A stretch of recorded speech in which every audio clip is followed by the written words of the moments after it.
না, যেকোনো ওয়ার্ল্ড কাপই একটা প্রাউডের বিষয়। আমরা অ্যাজ এ প্লেয়ার হিসেবে ওয়ার্ল্ড কাপ খেলাটা আমাদের সবারই স্বপ্নের।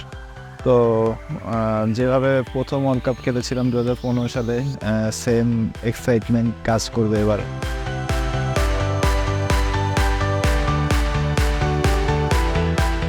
চেষ্টা করবো 2024 সালটা যেন আমার জন্য একটা স্মরণীয় কিছু করতে পারি এবং আমার পাশাপাশি টিমকেও এরকম ভালো একটা জায়গা পজিশনে নিয়ে যে টিমকে ভালো কিছু একটা উপহার দিতে পারি। লাস্ট শ্রীলঙ্কা সিরিজ তার সাথে খেলেছিলাম। তো আমি যেভাবে ওকে মাঠের মধ্যে দেখেছি আমি ইমপ্রেস। সো সে টিমকে সবসময় একত্রিত রাখার চেষ্টা করছে এবং রাখছেও।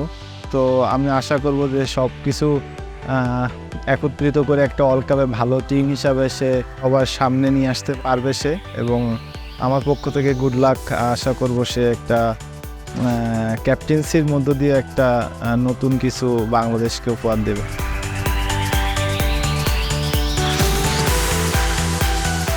একজন ব্যাটসম্যানের রানটাই ইম্পর্টেন্ট। সে যেখানে রান করুক ওটা তার কনফিডেন্স বিল্ড আপ করে।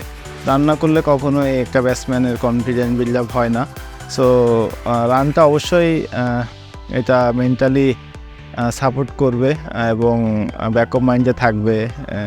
আর তার পাশাপাশি আমাদের আমেরিকাতেও সবার ওই রকমভাবে অভিজ্ঞতা নাই খেলার, আর যে মাঠগুলোতে আমরা খেলবো ওটাতেও আমাদের অত অভিজ্ঞতা নাই। সো যত দ্রুত আমরা সেই জায়গাতে কপ আপ করতে পারবো এটা আমাদের সবার জন্য ভালো হবে এবং টিমের জন্য ভালো হবে।